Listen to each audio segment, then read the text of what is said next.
મારા બાપની દેવી મેલડી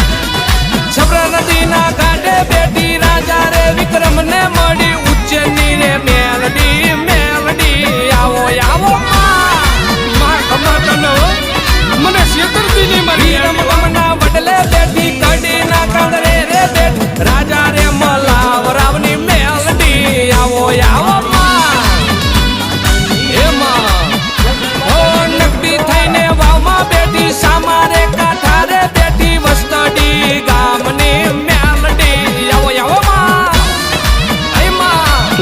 હવે તો વિશ્વાસ બંધાઈ ગયો હે ભાઈ એટલા માટે અહીંયા આવી. અને હવે તો તારે તોય મેલડી